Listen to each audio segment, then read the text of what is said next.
Hey everybody, it's Unlimited Railworks for... When did we last do this? Actually, it wasn't that long ago. We did like a little tiny episode like 2 months ago, didn't we? I don't know. I've something happened. I don't know. That's John. Hi, I'm Rose. Something Maverick's happened. here. Maverick's here. I don't remember if Maverick was here last time. I was here. You were here? I feel like we wouldn't have done it without you. I'd hope. Elvie might be the one who sneaks away due to various circumstances. Mm-hmm. But yeah, three of us. We're here. We got it. We're watching anime again. Vaguely. Sort of. And we're trying to get back into the swing of, doing a dang podcast about anime. Because, I don't know, maybe more will come out this year that actually speak to us. I'm not going to say last year was bad for anime or anything, but there wasn't a lot that I was like, woohoo, the same way the year before was. I remember when we all watched Undead Murder Farce? That was yes. Great. That feels like ages ago at this point. That was like 2 years ago in new time. I was going to say, it was only last year, but no, technically speaking, No. yeah. Yeah, I mean, last year. I was trying to brainstorm, rack my brain. I genuinely could not tell you an anime that came out last year. But I'm sure there was good stuff there. I mean, there's Dan to Dan, everyone liked that. But. Everyone liked it, but we did the unfortunate thing of, I know John and I did, of reading it and catching up with it. So now it's the horrible bug of, this is cool, but I want to wait until they animate the stuff that I think is even cooler. No, I get you. I was faced with, here's a good anime from last year Apothecary Diaries. I ended up reading the light novels for it. So now I am stuck in a similar boat, though. I am getting there a little faster since they gave that thing 2 double cores for some fucking reason. Which is nice. But I did end up getting myself of like, I don't need to see like the slow burn all animated, But but we're here for modern anime. I have been watching a little bit from this season, though I am not caught up on any of it. I think I'm around 4 episodes into each of these shows I will talk about throughout the episode. But I did want to start by asking you, John, because I haven't started this one yet, but I wanted to because I know how much you love the manga. How is the Sakamoto Days anime? I don't know why people are being insane about it. People are being insane. Okay. In the sense that they're saying that it looks like shit for some reason. I don't really understand why. I wouldn't say it looks especially incredible, but it looks fine. Maybe more than fine. I think it looks solid. Good action. I'm going to look it up, so I'll see. Solid action choreography. I'm watching the dub, and I think the dub is well directed. I think it's Netflix, right? Yes, it is. I think Netflix was actually gotten on top of whatever studio they're using for dubs. I think it's Bang Zoom. Pretty good job. Okay, they've been doing a pretty good job. Because Dungeon Meshi dubbing was good. Watched another show over there that was fine too. Yeah. Maybe Pluto? Pluto's dub was okay, yeah. I checked that out. Solid stuff. But people are saying that it looks like dog shit, and I don't know. I mean, the manga does look better, I would say, because they are able to give more gravitas to things. They're able to zoom in on individual movements instead of showing it in that entire... when you're showing an animation, you're not going to stop and show each individual frame of them moving, because then that makes it look choppy. So I don't understand what people wanted from this show other than just the manga I guess, superimposed on their eyelids, and they're just gonna flicker their eyelids really fast and see it that way. I don't know what they wanted. When you were complaining, I was assuming it was going to look something like House Husband, or even what's it called? The Fable. I don't know if you ended up seeing that anime with the pompadour guy. Not at all. It's not like that. It is perfectly. It is got great motion, fun fights, just like in the manga. You know, Sakamoto's a great character. He's really fun. I'm all caught up on the manga, and they're getting into some interesting stuff. I will say it has been kind of, I don't want to say circling the drain, because that makes it sound negative, but they've been going on this same story path for a good while, and it feels like we should be getting somewhere by now, and for a while it was treading water. And we're getting to some backstory stuff now, with Shin, who's the psychic guy who is basically Sakamoto's sidekick. They're getting into their past, like how Shin and Sakamoto met, and how Shin became an assassin. And that's all good stuff. The recent chapters have been good. Just a lot of the stuff before that was kind of just there to be there. And I still think it's so funny that they still have not brought the girl back. It is so fucking funny.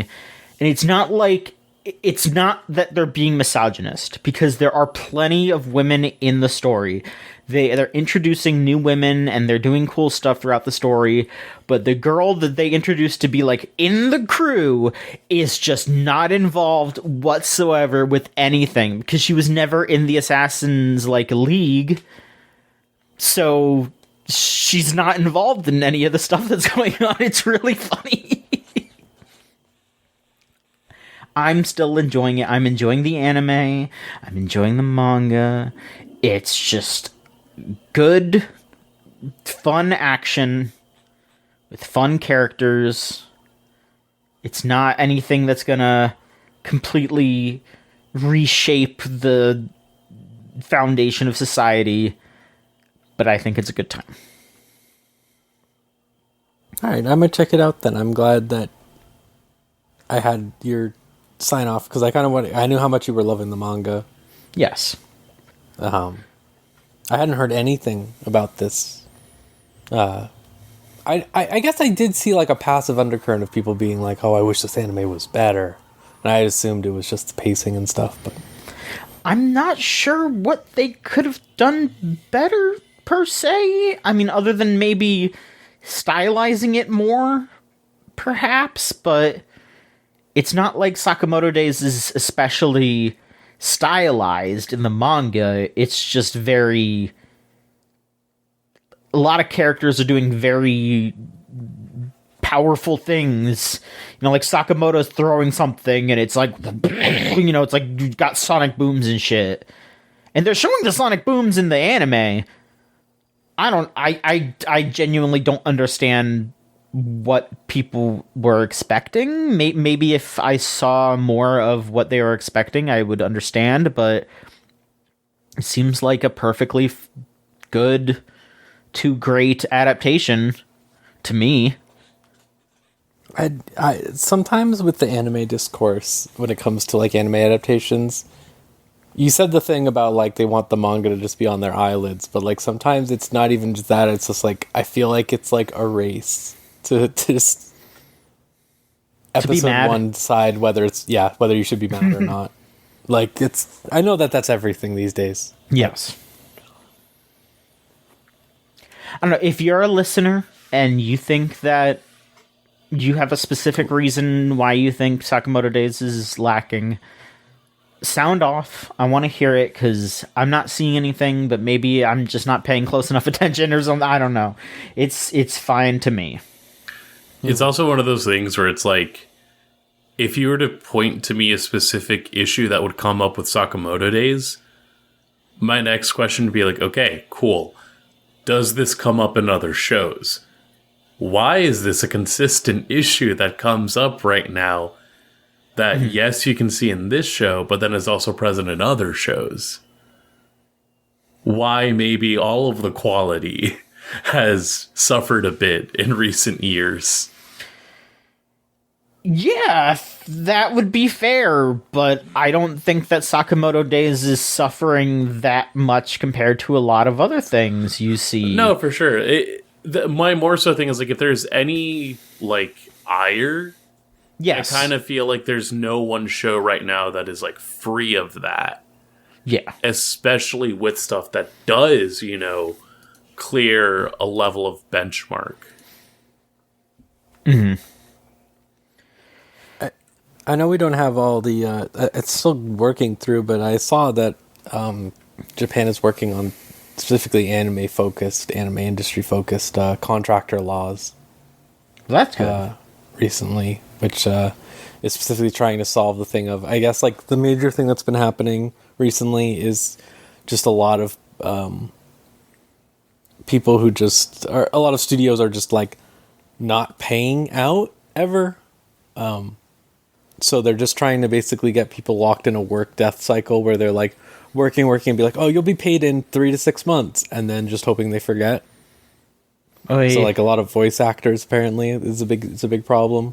Or voice actors just don't get paid for projects and stuff. Jesus Christ. But, they seem to be working on laws that, like, on the one hand are a little concerning because it does make me worry that, like, the anime industry will just pivot entirely to what's happened over here of contractor work. You just fire contractors after a project's done,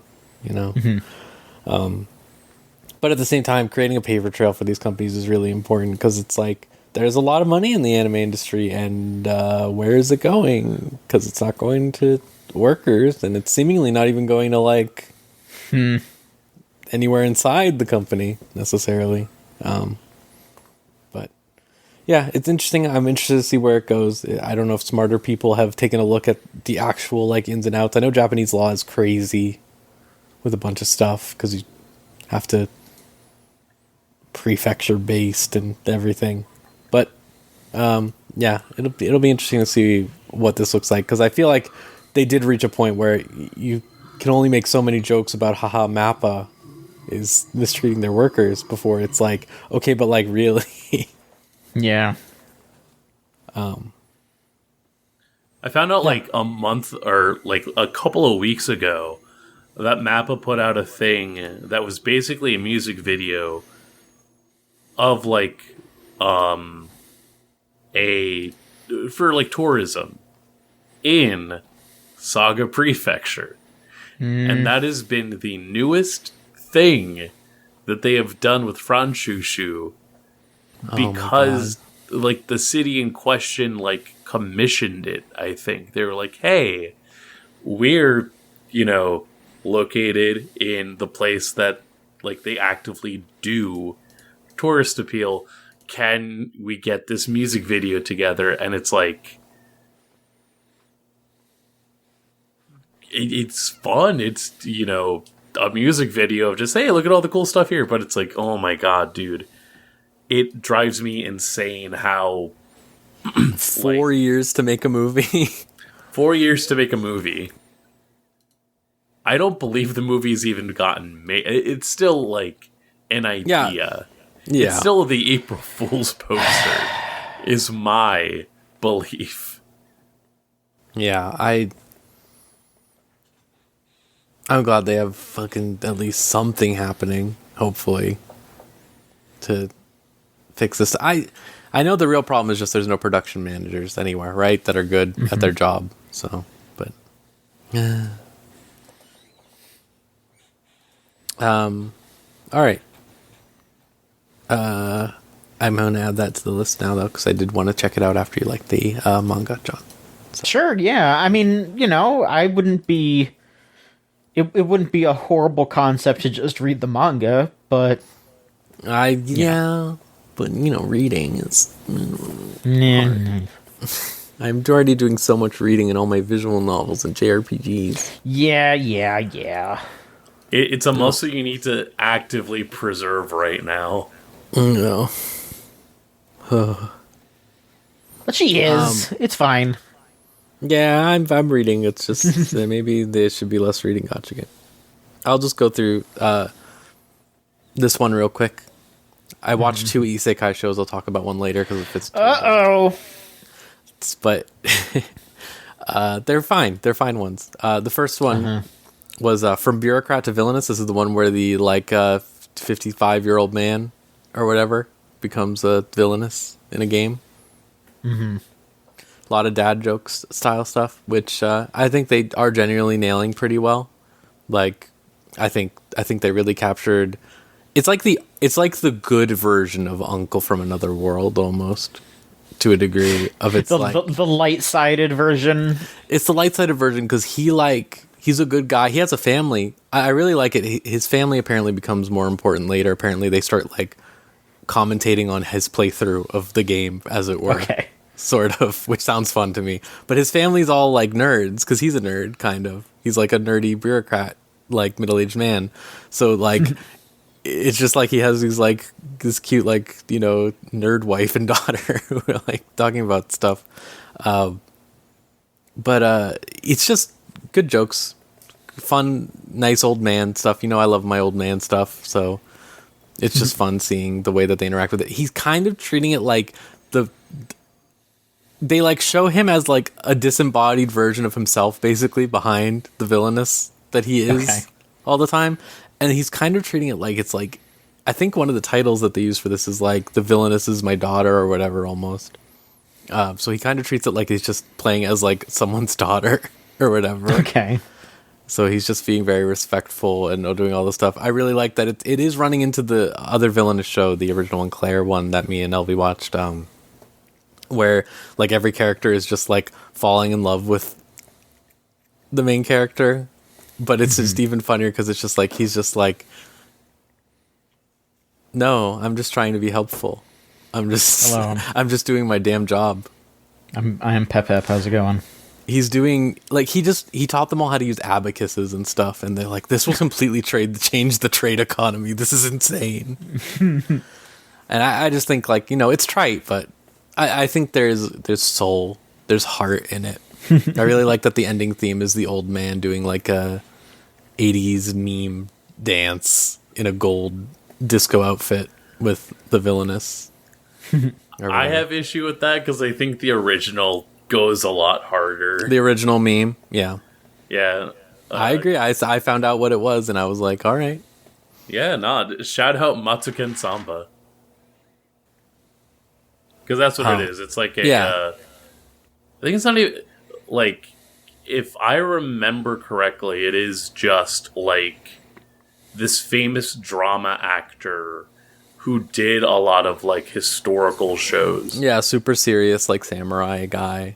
Yeah, and so the joke is just, what if we had this dude still in this getup just perform a straight up upbeat party song?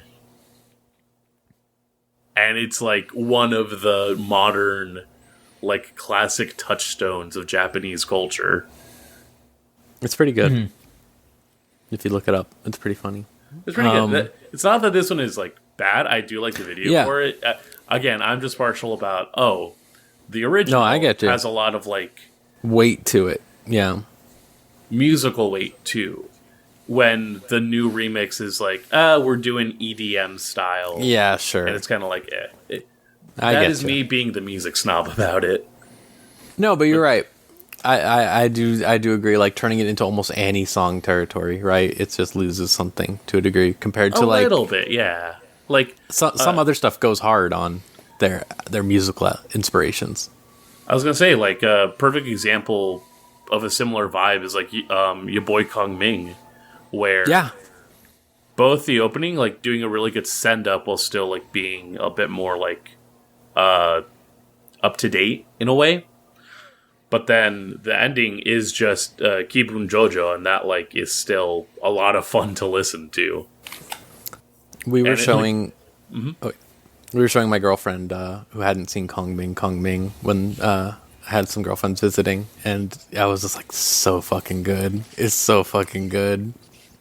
It stands up Kong still. Ming. It does, yeah. It really does. Like, I know in the moment I was complaining about Kabutaijin, but it's like as a cohesive whole, when you can watch it all at once, kind of. Yeah. It's just fun. I had someone on Twitter I follow be like, no joke, Kong Ming is one of the reasons why I started going out more. And I'm like, you know what? Yeah. Like... He makes it look so effortless and fun, you know?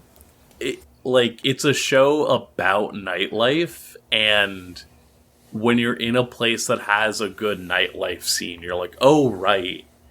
I really enjoy getting to dig into this. And it's silly, because it is just that concept, but, like, it's the fact that, like, Parapi and, like, that whole style has such, like, a vibrancy. Even, like, the Salaryman Edie. It's not, like... you know, a Cruxive, but it's like, oh, what's one of our go-tos? Yeah, go out, have a good night, because, like, that is so ingrained as well in just, like, standard Japanese culture. Fucking Shibuya Meltdown, Konbini Confessions, and all that.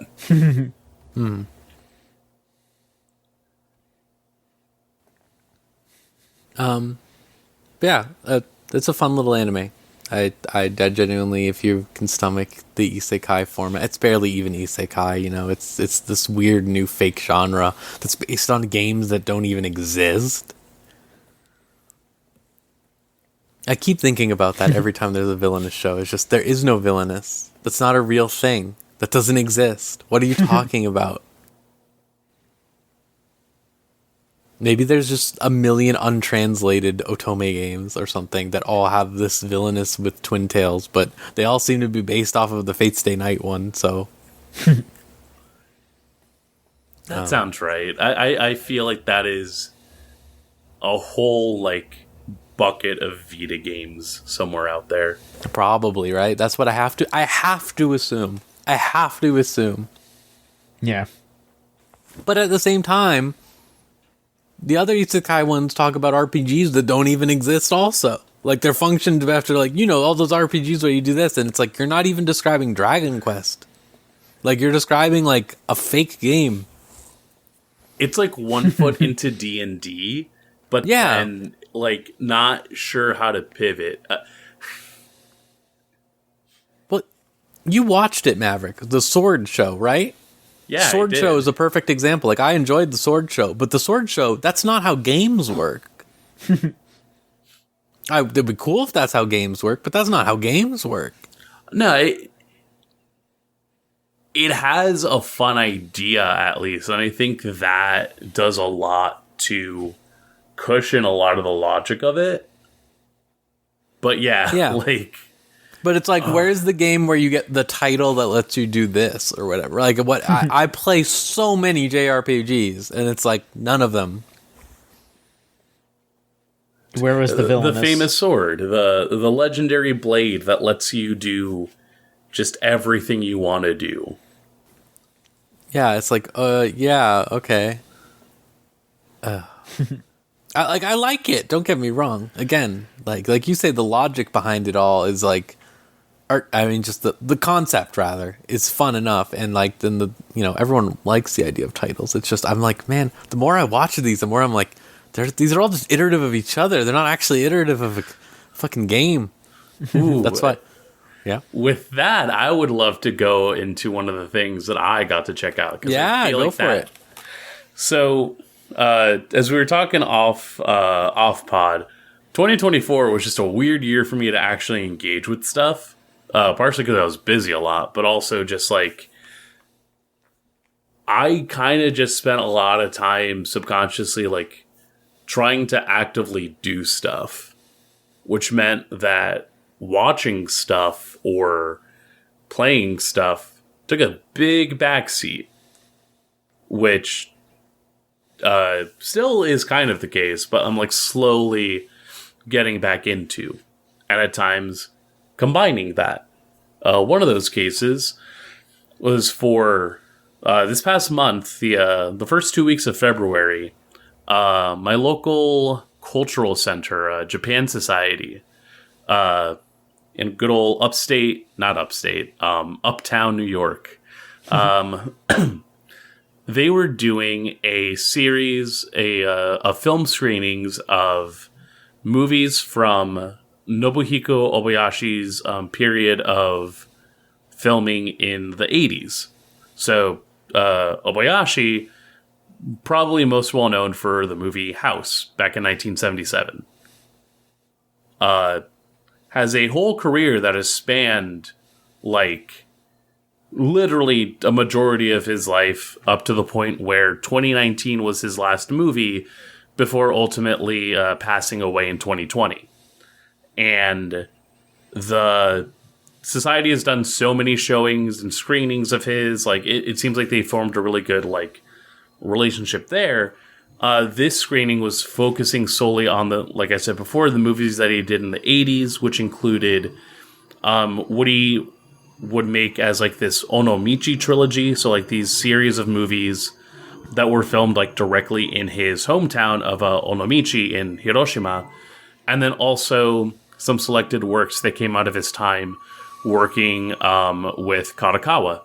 And that illuminated the reality, actually, because the curator for these would like talk about like, oh yeah, you know, for these movies, Kadokawa was testing something out where they would, I think like the terminology was like an idol movie, where basically the main actress of a movie would be the person that sings the song is maybe like a famous idol at the time. The movie in question would be an adaptation of a book that they published, and was just this idea of like cross-marketing the soundtrack with the face, with the movie, with the book. And it's like, okay, wow, that actually explains a lot of the reasoning for the light novel epidemic. It's not that this is a new thing, it's that they managed to take what they already did and use it for something that, as evidenced as way back as like, you know, Melancholy of Haruhi, just is easy to monopolize. And that was very illuminating for one thing. But the movies themselves, I ended up watching IRU, You and Me, also known as, what is it? Exchange students? Watched School in the Crosshairs, The Girl Who Leapt Through Time, or The Little Girl Who Conquered Time, Miss Lonely, or Lonely Heart, and His Motorbike, Her Island. 5 different young adult teen romances, but all very evocative of just like the way that Obayashi, I think, gets described a lot is like this dreamlike filmmaker. And these films do such a good job of highlighting that, especially with the focus less on like, you know, as House is often known, a like screwball horror comedy. There's a lot more earnestness in these and like really leaning into something that is like so like so willing to just lean into this idea of like true love and of like what that feels like as a young person, that is just so like at the time I assume was so like built up by the fact that like as a like as a filmmaker who was very much brought up in the more experimental style to then be in like a commercial oeuvre, like there are some sequences that definitely feel a little silly, that feel a little bit like out of place because it's still some of that experimental like work, but it's still stuff that is just so like powerful as well. The last like third of The Girl Who Leapt Through Time is like leaning so much into these like green screen effects and like playing with the like overlay of these things, but it was still like you get what he's going for, And when you let that be the main focus, it's like I was tearing up because of just how it was like, man, you were just like speaking with your heart out and using like all the tools available to get this going.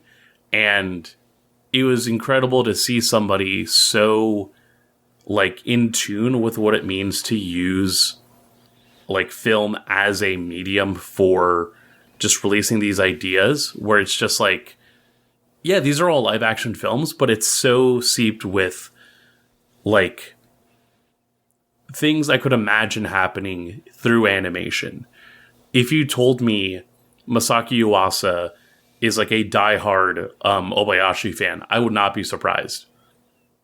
Because it's a level of like kineticism, it's a level of just really wanting to break through that idea of what a like limitation is in your craft to still evoke these ideas that feel so raw and feel so different.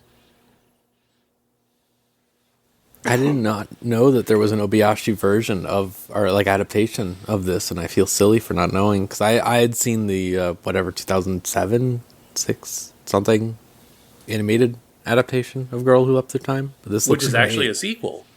Yeah. Seeing that now. Which I didn't realize.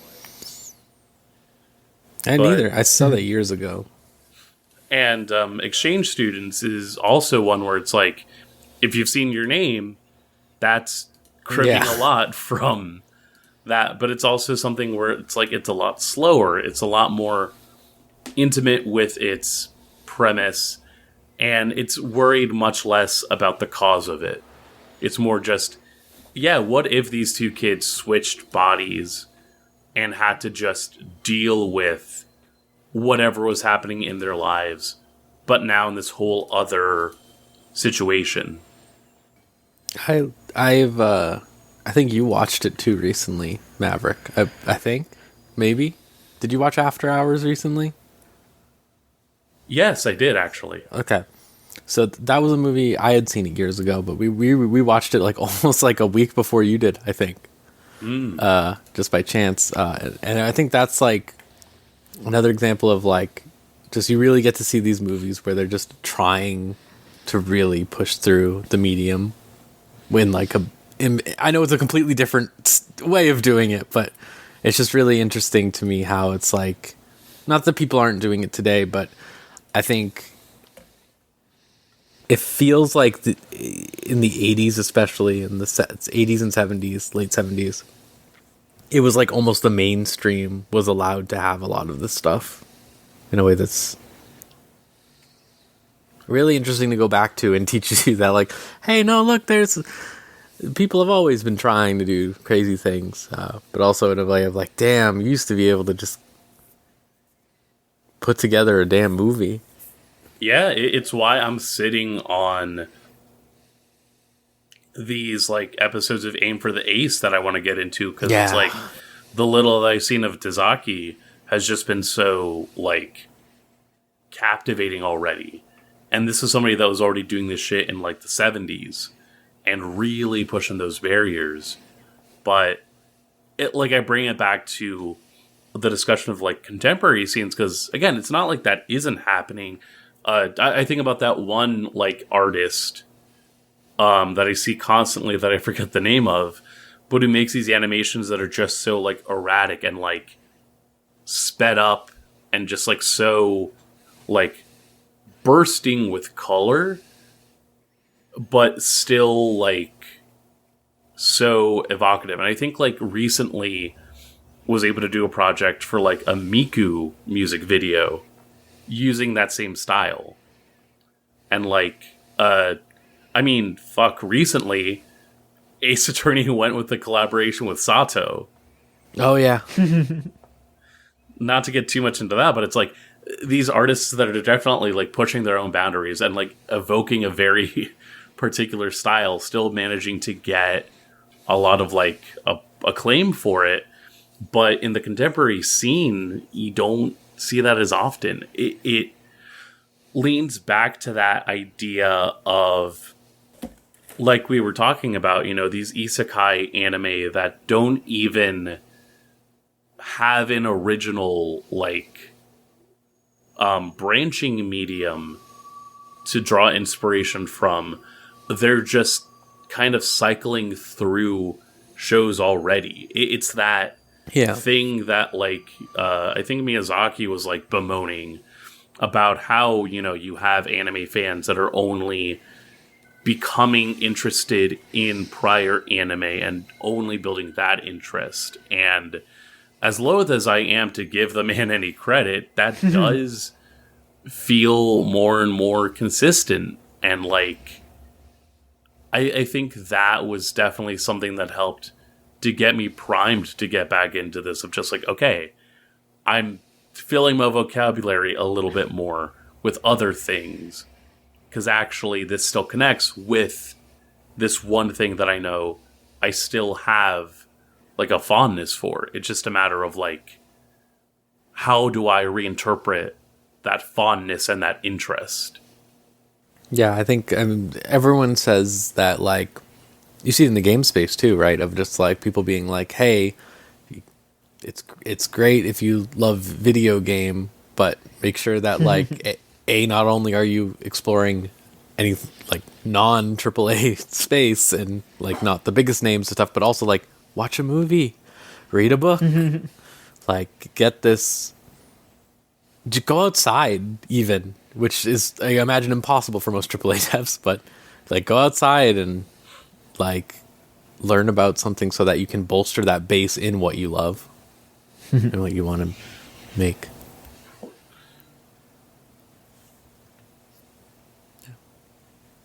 But good, I'm glad that you've been getting into those movies. I feel like I've been watching a lot of movies recently, just on a whim. From when one of my girlfriends decided we're going to watch something. Not the same House. We watched House 2. I know that's not anime, but it damn well feels like one. Let me tell you. Different house. Very different house. But House 2 is a hell of a movie.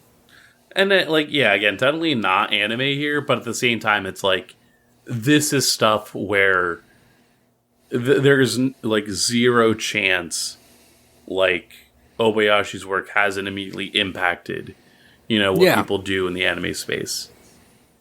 Yeah, definitely. And it's just like, I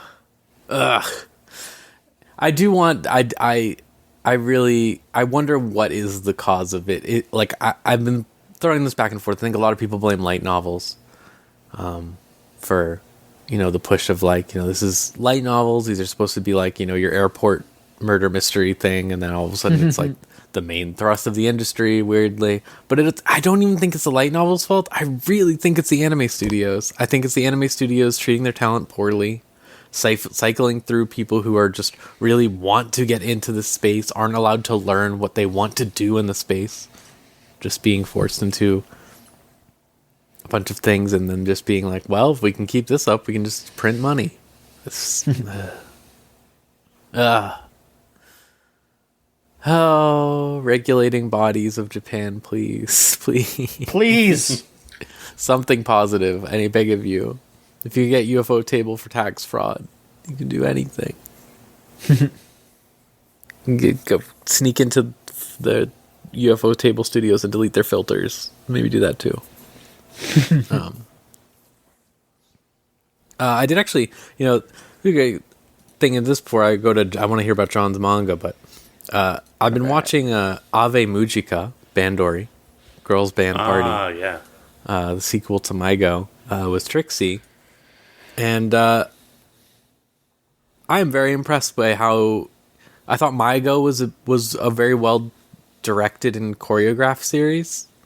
Like, overall, like, I thought they did a lot of really great framing for scenes, good usage of, like, CGI and 2D combined. And I feel like this is even better. Like, this is even more. And I think it's crazy to think that, like, this is where Bandori has gone, is they've gone into, like, the full mental illness show, basically. No, I was talking to a friend about it, and she was like, this is genuinely the best representation of dissociative identity disorder that I've seen in a show in like any media. It's crazy. Like they do it so subtly. They do like, I feel like they lean back on the, you know, visual language that I feel like has become accepted in this stuff of just like, you know, like mind palace, lack of a better word, right? Sure. But you kind of have to for the visual medium. But at the same time, it's like it's so subdued with it all. And like the show is taking it so seriously. I think it's really interesting because it's like Maigo is kind of a traditional getting a band together with some drama, people have issues show. Compared to this, because this show is like everyone has insane issues.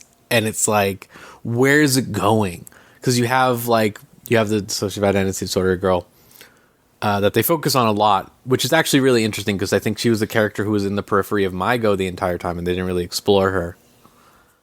But you also have like the main character, Sakiko, has just avoidant personality, so she's just running away from everything all the time. So like they try to solve things and it's like, how do they end up getting her to do anything? They like beat the shit out of her. They have to like drag her to places. The YouTuber is just evil because she's a YouTuber. She has to focus on like insane YouTuber metrics all the time that have like warped her brain. And it's just like all of these characters are just like really interesting, and how they bounce off of each other is crazy. I just want to say, like, yeah, I've very much been enjoying it so far. Though I do want to say I'm mad about Crunchyroll subtitles. We've been using a subgroup for our episodes that's been moving along pretty slowly, but they translate all the songs and everything, like the lyrics and etc. Crunchyroll is like using MTL to the extreme.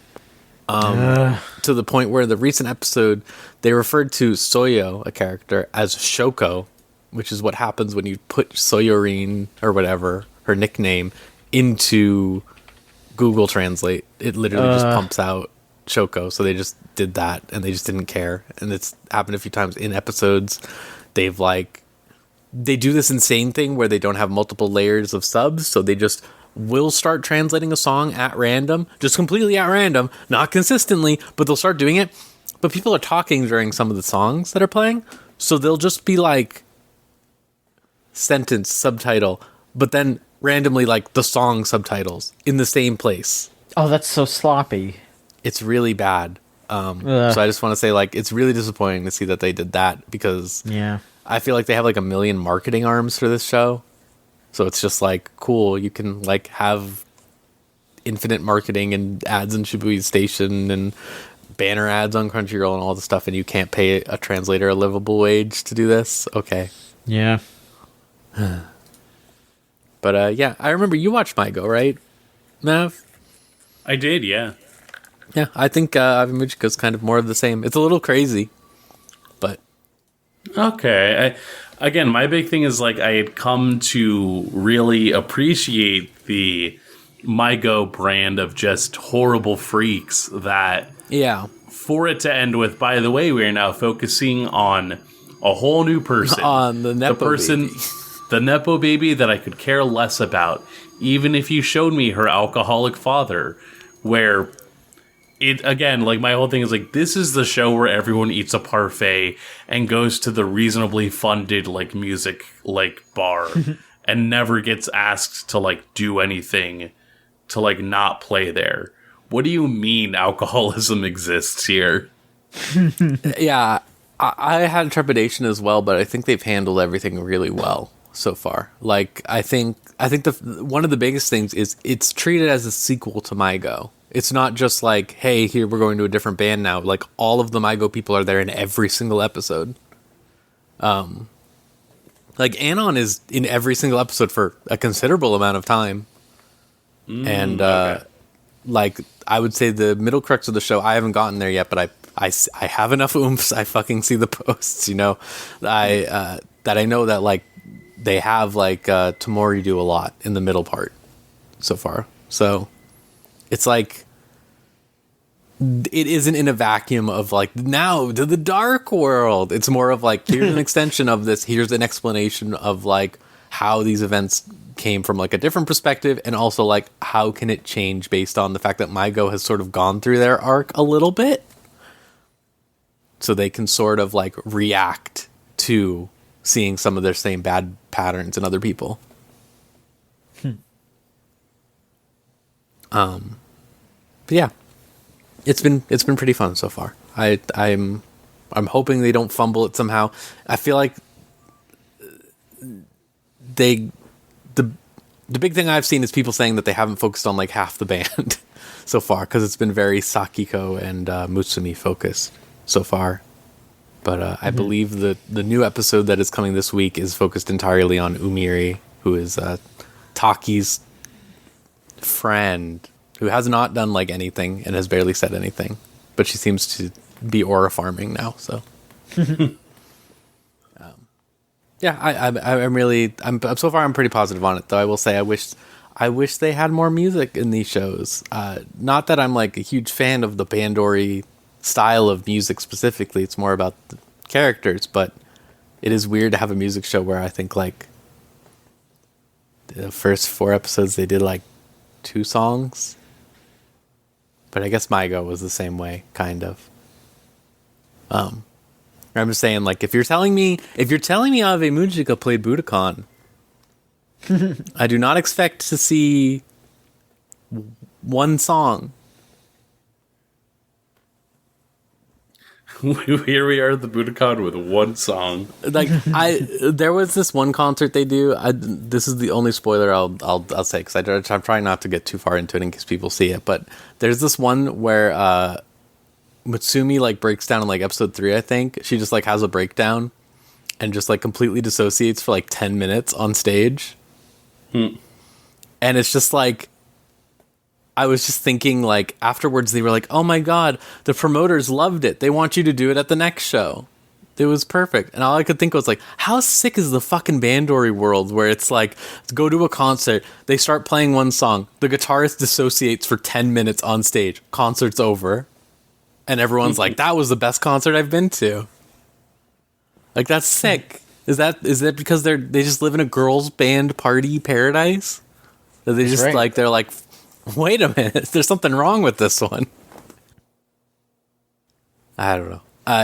It's a good show though. It looks really, really good. Looks really, really good. Again, I think we said about Maigo that the CGI was pretty cool, but then like my thing was Girls Band Cry's CGI is like crazy good, so I really liked that in comparison. But I think Ave Mujika is taking it in a different direction, but it looks very, very, very good when they mix the 2D funny react faces with like, you know, more normal CGI walking scenes. They can do crazy things to that Anon model is all I'm saying.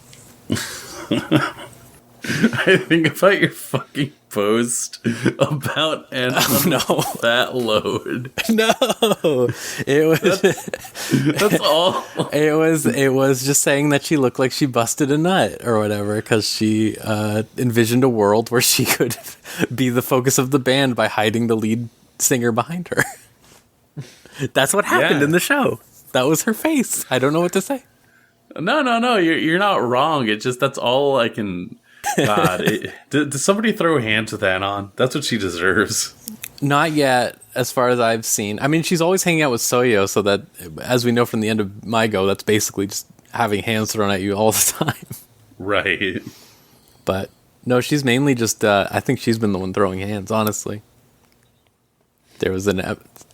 I mean, I won't get into it. She does a lot. She's the hero.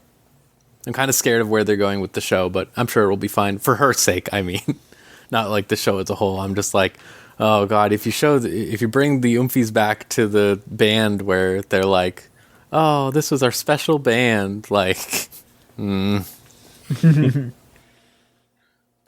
yeah, pretty cool. I recommend checking it out.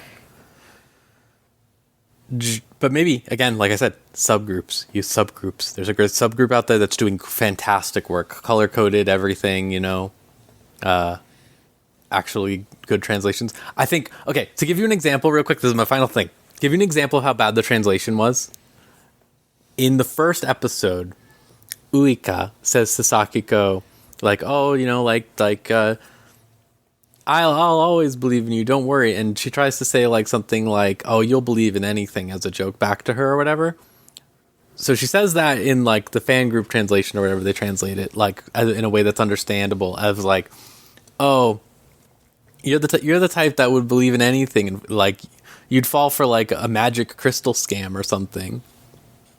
And the Crunchyroll subs say something like, you'd even believe in the magic rock or something like that. It's just like, what? Like, what are you talking about? Like, you'd even believe in the magic rock.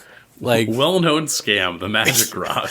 Yeah, it's just like just that sheer difference, right? That difference in having an editor, having someone who's actually like doing it instead of like, I don't even know if there's a person doing the Crunchyroll subs, right?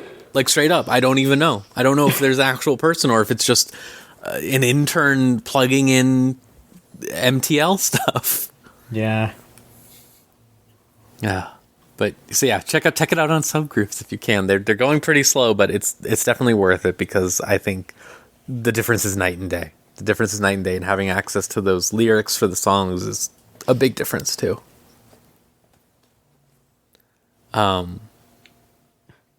John. Yes. How's your crazy manga world? We're living in a manga world, and I am a manga boy. Folks, Sakamoto, I talked about Sakamoto Days, I don't gotta talk about that.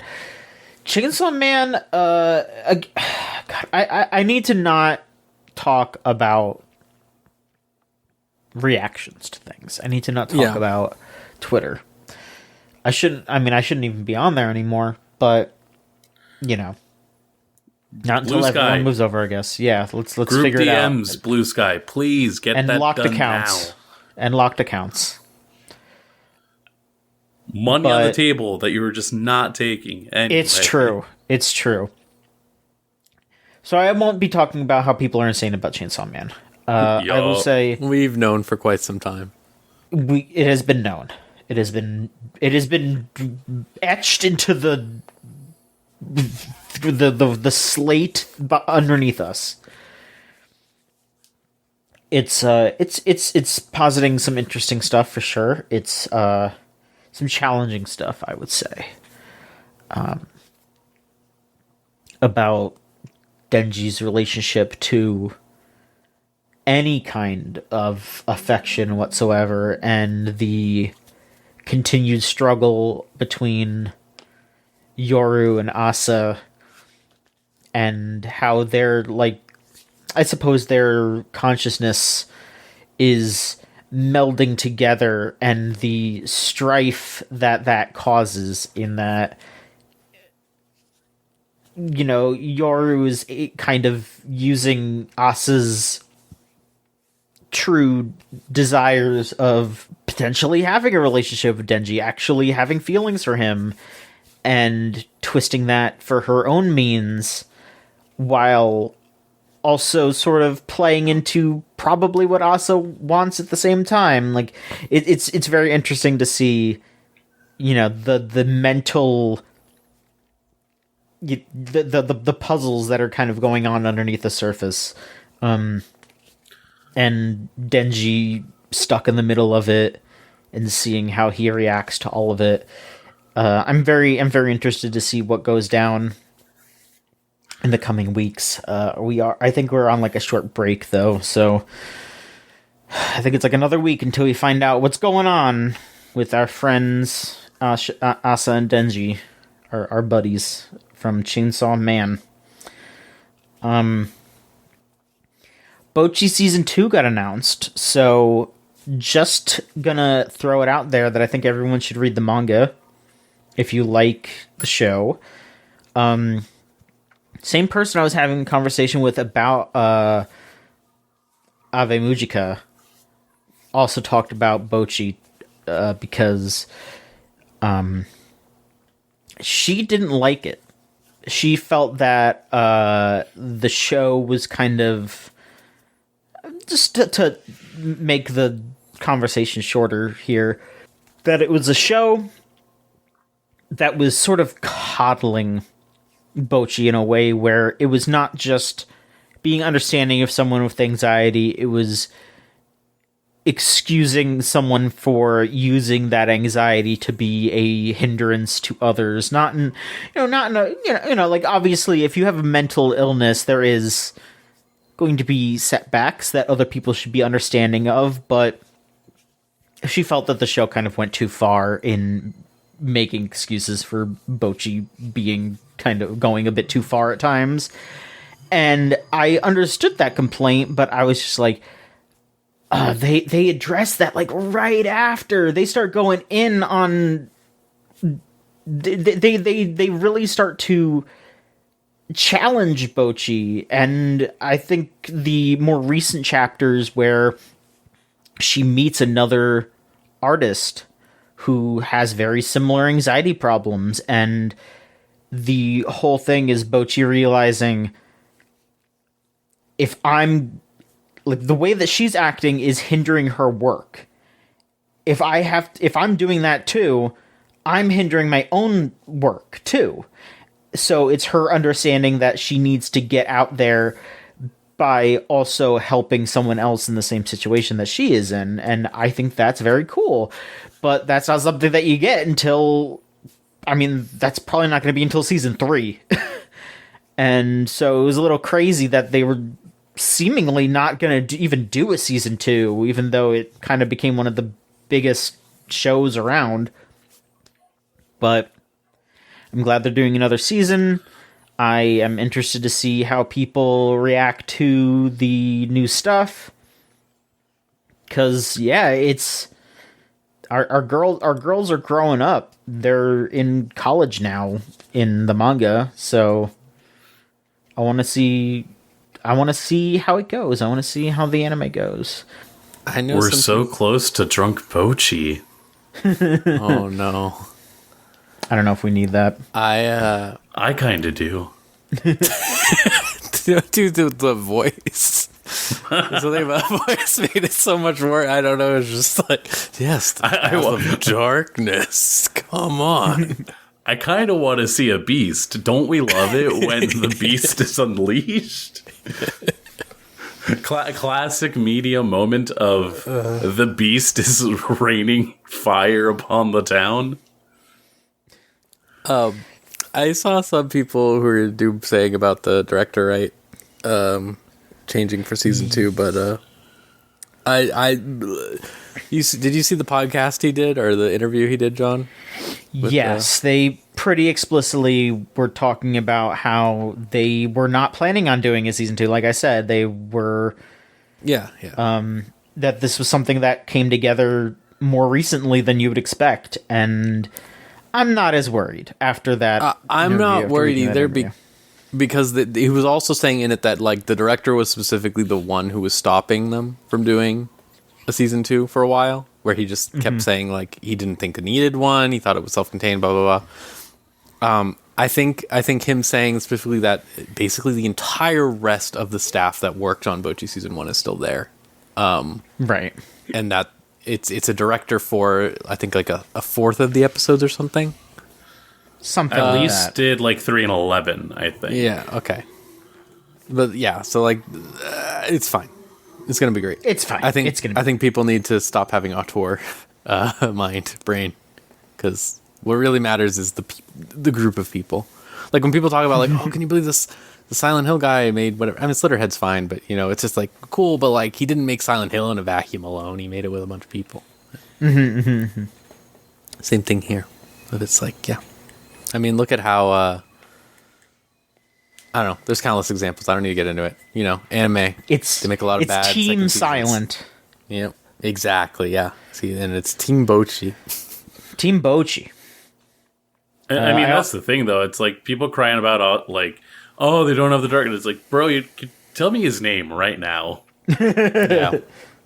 Tell me his name right now. I'll own up that I don't know it.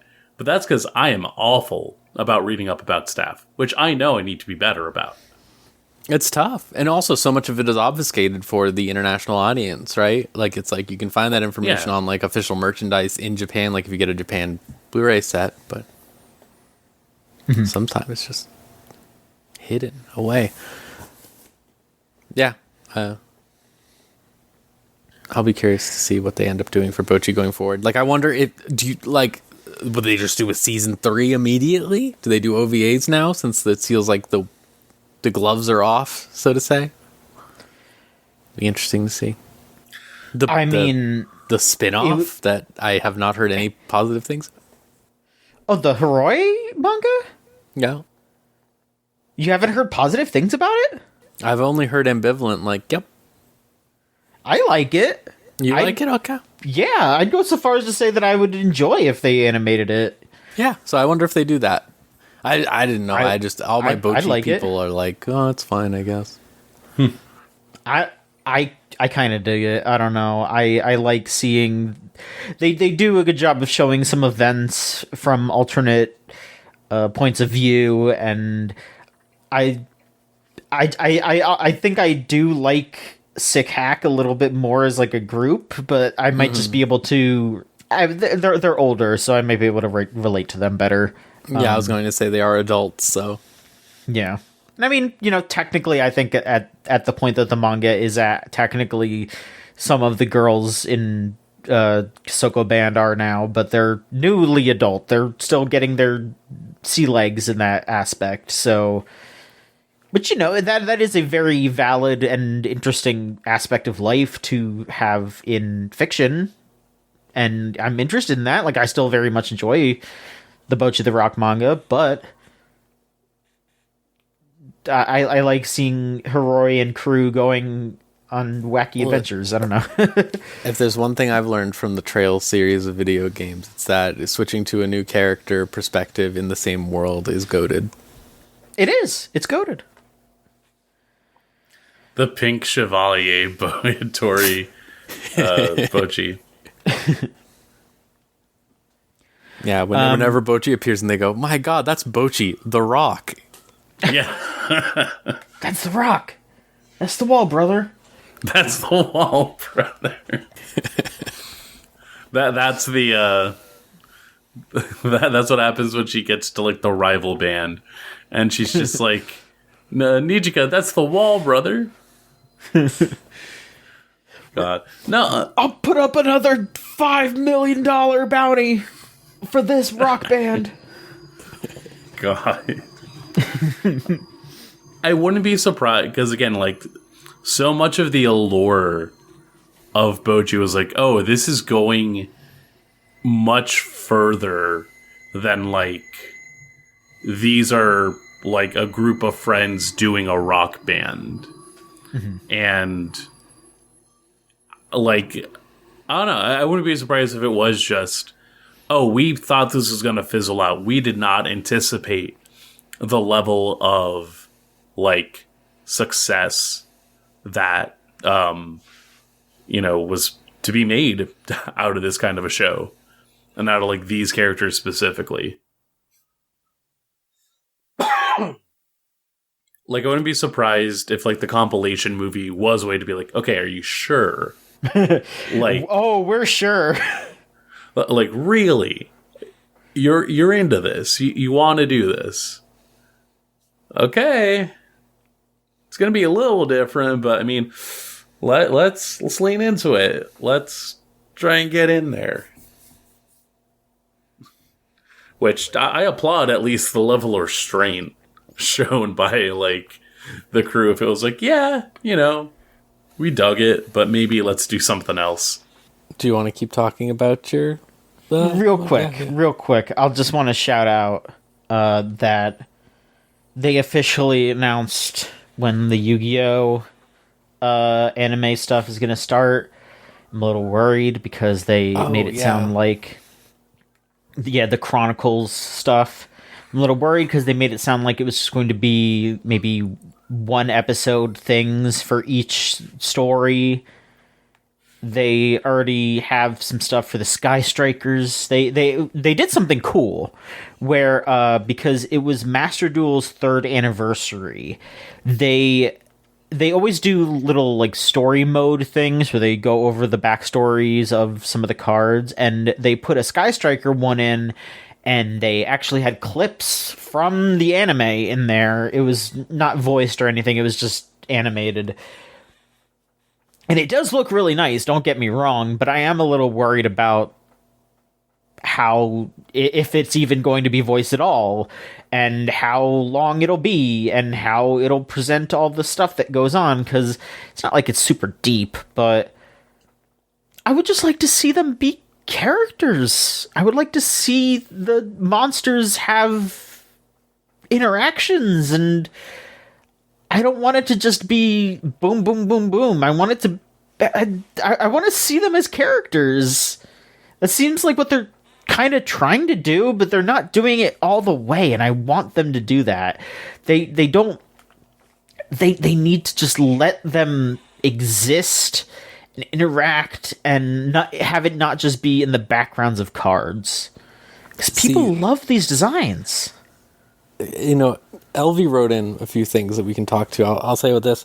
Elvie said that she was watching Chikawa creatures. I don't know if you've ever seen those. They're like kind of like joke. I'm aware of it. Okay. I've seen those too. That's a perfect example for what you're talking about, honestly. Where it's like this short series where it's just characters who exist to look cute on things, and then they just do funny little bits with them where they are able to express these individual characteristics of them in a way that's fun.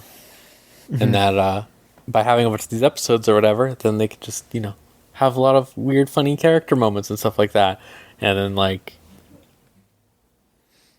why don't they just do that for that? Why don't they do it for Yu-Gi-Oh? It's very strange.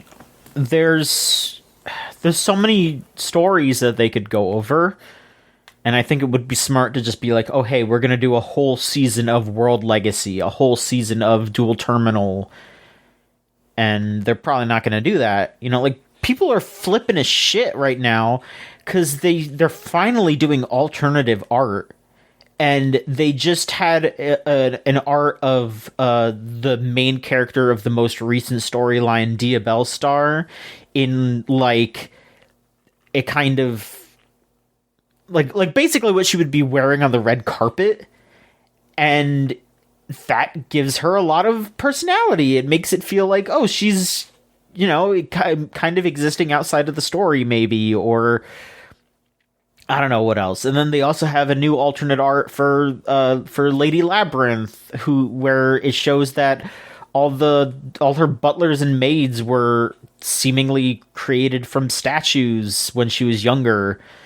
And it's like, yeah, there's all these cool little story beats, but people would fucking eat it up if they just did a couple of episodes of Lady Labyrinth fucking around in her castle with the knight, like trying to trap the knight, and just doing some Looney Tunes shit with her. People would fucking love that. There's so many things that they could be doing. They brought a bunch of the Hololive girls on to do Master Duel stuff, and I still cannot believe that they haven't just hired 2 women to be the live twins. Like, they literally have VTuber monsters that everyone loves, and they haven't just started streaming with that. Like, Konami has a bunch of new video games coming out. They could be streaming them. Like, I don't get it. They're not capitalizing on any of it. It's so weird. But I'm still excited. I still want to see it animated. I want to see what's going on with the manga. Yeah, if we're going on with the manga, they're still doing the stuff with the prequel to Alistair the Invoker, his like origin, and he didn't really have a story in the cards. He was just kind of there, and then they're revealing it in the manga, which that's fun. I like that. I like them to be like, yeah, you know what? This guy didn't even have a story before, kind of. Like, I think there was a little tiny bit, but now it's like, hey, here it actually is. That's fun. And then the last thing I want to shout out is a Toho manga that if you like Yuri and you also like women being kind of dumb, you should check it out. It's Toho Ladies of Scarlet Devil Mansion.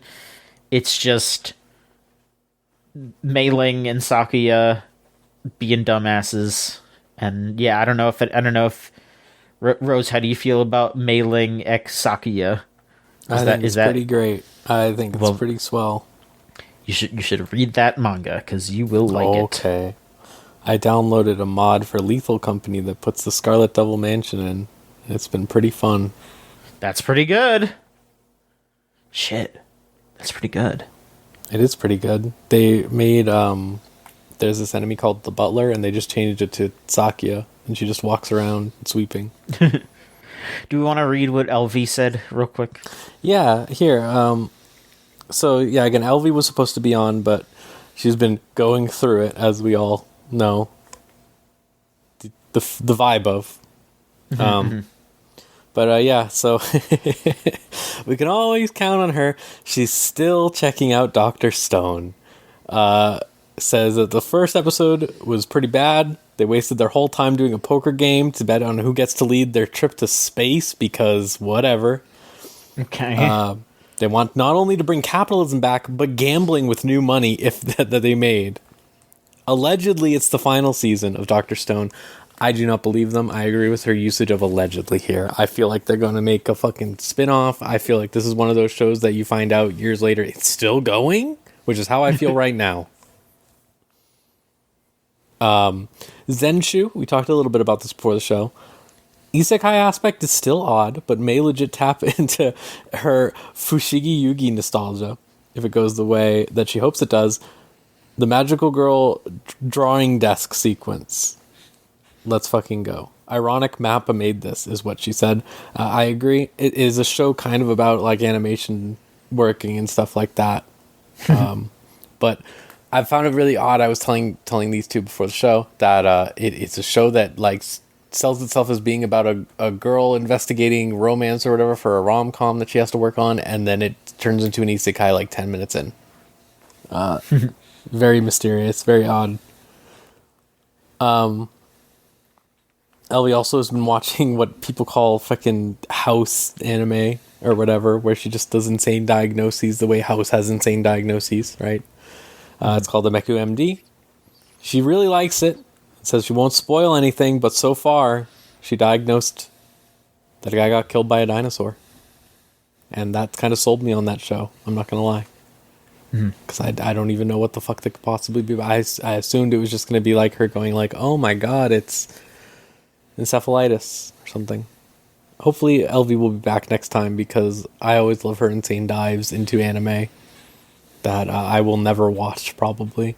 Like I was grateful I could generate an opinion on Platinum End basically entirely from her watching it. I didn't have to watch it. That was that Death Note guys show, if you remember it.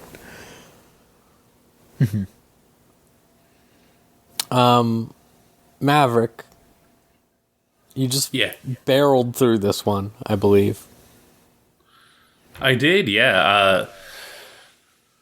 So, as we all know, in the winter season, for whatever reason, there's just jack shit sometimes that comes up. Though, oddly enough, I think last season we had Bravern, which, wild to think about there. But, oh man. Oh, Bravern. My friend got that figure of Isami crouched up in the fetal position, naked, that they released. My god. I saw that there was Bravern merch in Japan, and I was like, shit. I totally forgot that this was, like, one of my watches. It's so good, though. Even if it, life happened and then forget about Bravern. No, I'm glad that like I was at least on the hop for that, but I went back and found a few anime from like this past year where I'm like, okay, there's at least enough interest for me to check this out. Let me try and just pick through what I can and do that while we wait for like what might be in store next season. One of those shows that I ended up finishing the other day was Jellyfish Can't Swim in the Night. I had started this back when it was airing, so still kind of just bounced off from like where I left off, because I at least like still knew the gist of it. But basically, 4 girls in Japan that are like end of high school, getting ready to think about, what are, like, career opportunities, next steps, all that fun stuff. They are basically coming together as a, like, band, where it's a former idol, someone that she knew through, or an illustrator that she knew just by, like, noticing the drawings that she made, a, like, music composer who knew this idol already, and a VTuber who's friends with that illustrator. The four of them kind of just realized, like, oh, we have, like, similar interest. Let's try and, like, why don't we try and do this thing? Where basically they, like, are forming a, like, online brand, so to say. Like, the former idol, and I got names here, because, again, you plow through and it's like, oh, man. Kano Yamanouchi is somebody that was, like, in a former idol group who basically had to, like, get away from that because of a scandal, but still is like, I want to sing, I want to, like, do this, the thing that I'm passionate about. How do I actually get a chance to do this? And stumbles upon, after a while, the work of Mahiru Kozuki, who, again, this, like, typical high schooler, loves to draw, but it's, like, nervous about actually leaning into that because, oh, what if people think my drawings are weird? I did this whole mural back when I was a kid of, like, jellyfish, and people were like, oh, that looks too weird. The colors are too out there. Like, imagine a world that is, like, much more, like, populous of normies. And what if normies just really ruled the streets of Shibuya? No. This is what... I know, right? Like this is what they were, like, having to deal with. But the two of them, like, get together and it's like, oh, Mahiru, I really love your drawings. I would love for you to, like, draw for me and just, like, make these concepts for, like, my singing. We're gonna base it around this, like, jellyfish character that you came up with called Jelly, and that's, like, the name of the music, that's the name of the band. They rap in, like I said, like, Kano's, like, former friend who's, like, a full-on, like, in love with her in that, like, joking way, but it's like, oh no, yeah, like, this is somebody that helped me, like, boost up my confidence to perform and, like, actually, like, want to play the piano again. Mm-hmm. And yeah, like, super fan who, like, ends up composing and, like, working for Kano. And then Kiwi Watase, who's, like, a VTuber who shuts down or, like, becomes a shut-in after just, like, a really, like, embarrassing, like, instance in middle school, and just leans into VTubing and is also, like, the video editor, the mixer for, like, these projects. Also a, like, very outspoken person just in terms of, like, their own gender fluidity, where it's like, oh yeah, like, my VTuber is, like, a very boisterous and, like, at times, like, masculine character, but is unafraid to, like, have an outfit that's, like, in a skirt and stuff. Like for herself also recognizing, like, I'm not the kind of person that's, like, demure and, like, quiet, but also, it's not just to say that I'm, like, a typical person. And so the four of them kind of come together and are, like, figuring out how to get this, start as, like, a viral sensation of, like, oh yeah, if Kano makes the music and Mahiru makes the illustrations, May helps with the composition and stuff that isn't just, like, lyrics and guitar, and QE, like, animates and edits together, like, music videos. Like, a lot of this kind of, like, requires at the very least that you've ever seen, like, my immediate thought is like those old like Rail music videos. Rail being like the now like pop singer who like had to start sort of being like a like independent, like were they just called Utaloids? I want to say that was the case. Yeah. Where it's kind of like, oh yeah, you know, here's someone that like whose whole job is to be like the singer for a like producer, and like that's going to be their like go-to, but they're not like signed to a label. They're not like immediately doing stuff as a like a contracted performer, but they're still garnering attention. They're garnering like a fan base because of what they do. And it's interesting to see how a lot of this is like baked in a like living around the internet where, you know, for lack of a better term, it is just for like people recognizing that like, oh yeah, I do gig work. I appreciate having like a more free flow way to live my life. And that kind of is something that appeals to me. But then because I'm like a young adult, I don't really know if that's necessarily the correct thing or the accepted thing for me to do.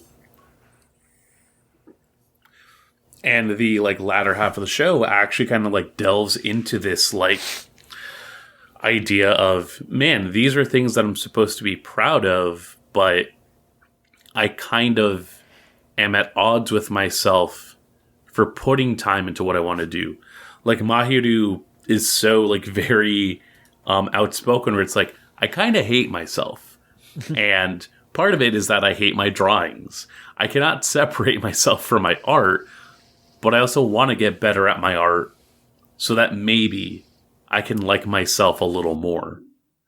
And it's really interesting to see a show have that as like one of its prime like examples of like a character growth where, you know, that isn't just something that gets like solved in like one like episode, but it is something that like carries through and is like a recurring theme, especially later on where it's like we find out, you know, oh, is Kano really doing this for herself or is this motivated through other like factors? Is what she expresses as love actually something that was like learned as a form of manipulation? And like, you know, when you recognize that, how do you actually unlearn that? Is this person that's actually confident really just like hiding away from a level of insecurity because it's easier to not deal with it? It's a lot of just like layering of those internal factors with, you know, how do we want this musical project to get bigger? How do we tackle the level of anonymity that we want, since we are just young people on the internet using this like fabricated persona to just like do a lot of the work for us. There's an episode where an early joke was like, oh, we're kind of like upstaging this like idol doing her like street performance to get our thing started. Let's like she wants us to commission a song for her, and they find out, oh, you are a 31-year-old idol who has a like 10-year-old daughter, but you do a lot of odd jobs and like do what you can to like genuinely support your daughter because you love her and you love the work that you do, which like just leads into a whole lesson of like, yeah, you know, the people that are weird, they still have lives outside of like what's the most maybe like brightest personality, but also, you know, you can't not express yourself and have that be something that is like a stagnant force. Showing yourself off to an extent leads to people that recognize that and leads to people who do follow in your footsteps. And, you know, it really just showcases like, oh yeah, like I'm like a bit at the end is like, I'm my mom's super fan. And she, like, for everything she does, including her idol work, I'm never not gonna be her top otaku. Which is like a really cute little moment. It is funny sometimes where it's like, I think because, again, like the trend of we have this group doing a thing together, it's hard for them to necessarily step away from the idea of, oh, this is like a full-on band. There's one episode where like they try and put on a concert where basically everyone else, or because of like anonymity purposes, they have to perform at their venue, but the audience is like tuning in virtually, and so they like have this moment of just like, we're singing, we're doing all this stuff, we're doing like live editing for like how like fan art is like coming into the like projection. But then Mario is like, I'm doing an illustration, and it's like, dog, that's not really something, like, unless you're like a sketch artist, that's not something you just like bust out in like 3 minutes live on like the stage. Like, it's funny just having that moment of, we want this all to look exciting, but then for that moment it's kind of like, yeah, no, she probably wouldn't have like needed to be there.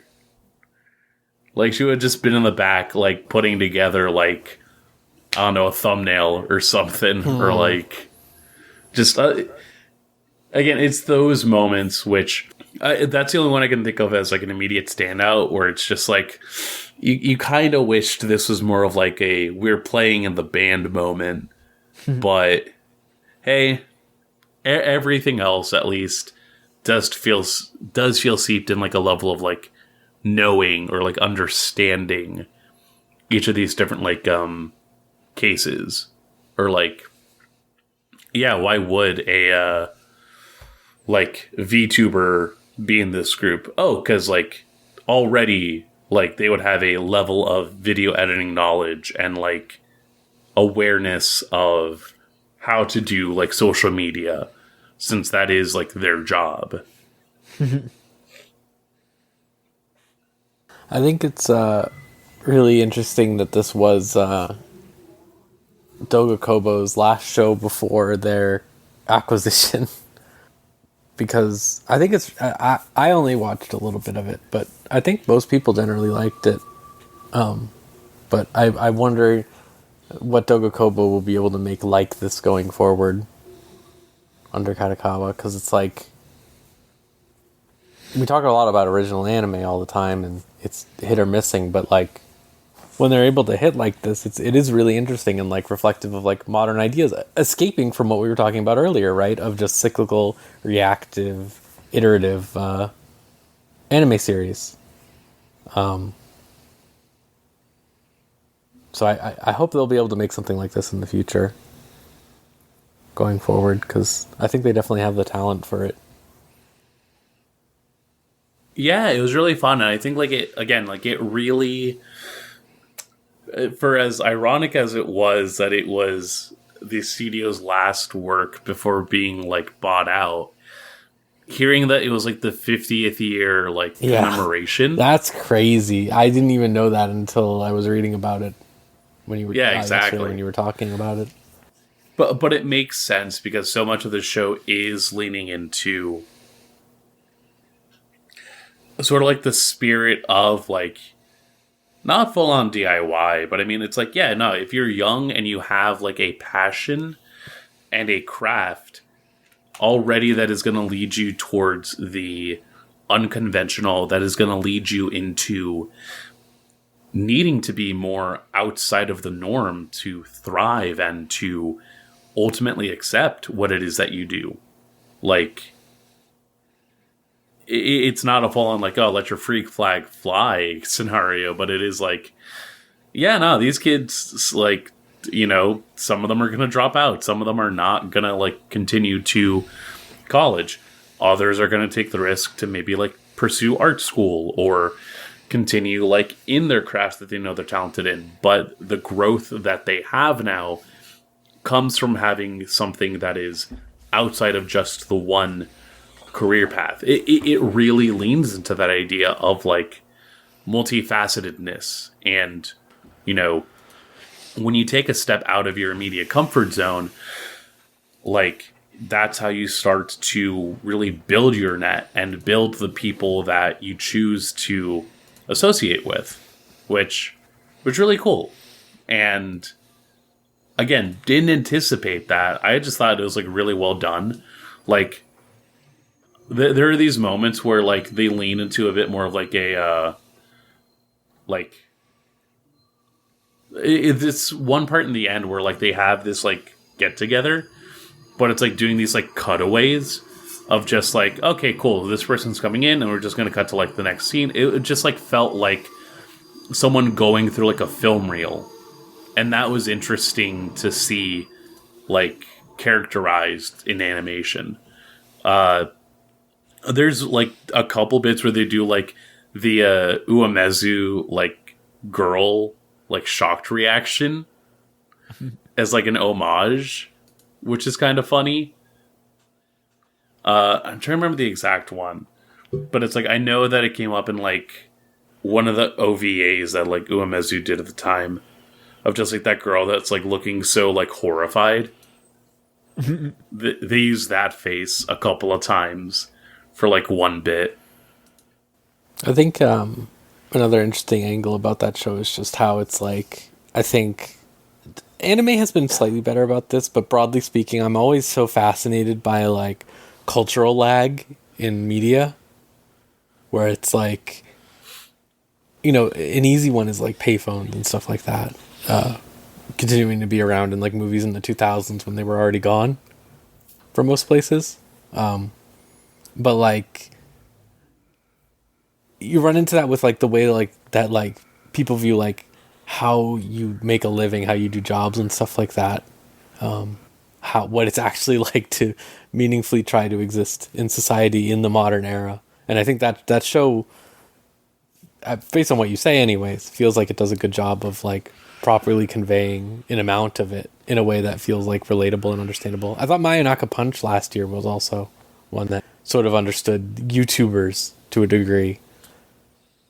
Even that crazy VTuber one, I realize a lot of these are YouTube based, but like just generally speaking, like it is a major part of the world now, and especially the creation. I mean, in the last 10 years, it has been how people have like managed to create like industry. And it's just crazy that it took until like, I feel like semi recently, just because of it's like, like when do these projects start? When do you start thinking about it? How many people are just getting to, work on stories that existed before that, and now they're being adapted, or they're finally putting it to paper, stuff like that. It's crazy. It's a crazy world. All right, I have a really short thing before we wrap it up here, which is just the newest Kamen Rider Gav, has been great. I think I talked about it on our last little episode, because they're on like episode 25 or something now. But it keeps being great. I think they really marry the old and new styles of Kamen Rider, where, they got a bunch of forms in the new ones, and he's got a lot of forms, but like there's the concepts of alienation and everything that are kind of more in line with the older Kamen Rider. Like, I think we're on episode 25 now, and his friends just found out he was Kamen Rider, kind of. Which is a big, big change, big interesting. I think it's really good. I think it's a really fun show. I recommend it. But also, this weekend, Goes Yuger started, which is the new Sentai series. And it seems really fun. It's going to be an anniversary show, which I've complained about before, but I think they're doing something fun with it this time. Where the main character just seems to be a weird guy who's going to fight a bunch of different Red Rangers from over the years, over the course of the series. Right. But the first episode was really good. I think they finally struck. King Oger started eking towards this direction, but I think you'll see in Sentai from like 2017 to especially early pandemic stuff, they relied heavily on CGI for a lot of stuff. So they moved away from like guys in suits for like the big robots or monsters and stuff.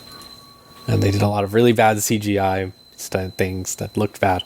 I think they have perfectly married CGI and practical effects now, to the point where it's like, yes, they are using CGI to do battle effects like it's a video game style thing, but they are having a guy in a suit doing it, and they're applying the effects onto him. So it looks a lot better than just a full CGI weird robot thing. Dawn Brothers. You ever see Dawn Brothers? The Dawn Brothers robots are really something. They're really something. I gotta finish Dawn Brothers. It's crazy good. I'll say it every time. It just keeps getting better and better. But this one's good too. I recommend it. Checking out just that first episode even. I think the direction seems really fun. The action is great. The ranger stops a mugging at his Lawson's or whatever that he's working at the beginning of the thing, and just the weird insane camera direction they use for him like doing flips and stuff is really fun. It seems like it'll be interesting going forward too, because Don Momotaro will be there soon, and I will love that. Sure. How's he gonna be Don Momotaro? That's like impossible. I know. He'll just respawn. But yeah, Sentai is really fun. I still need to go back and check out Boom Boom Gur, which was the last show, but the opening episodes of Boom Boom Gur were very kids show-y in a way that, like, I don't know. You might know this, John, from you're a purveyor of sometimes watching a Precure here and there, or what occasionally. Have you. But like when you can tell like one is like really oriented towards kids.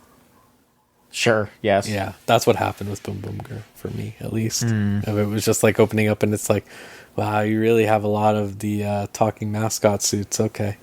Like, all right. Yep, they're doing a funny voice too, huh? Okay. Yep. Yeah. Okay. Is there anything else we wanted to talk about before we wrap things up? I'm good. All right. Oh, good God. I have to remember this again. Okay. How do I do this?